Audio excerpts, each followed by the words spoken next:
Hello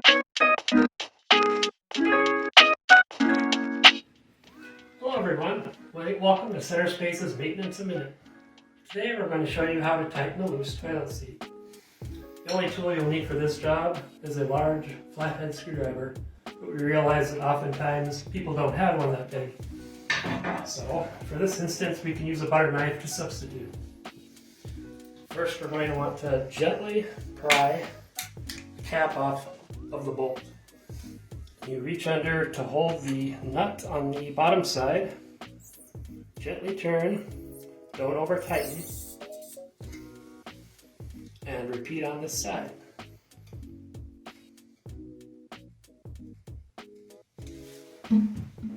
Nice and tight.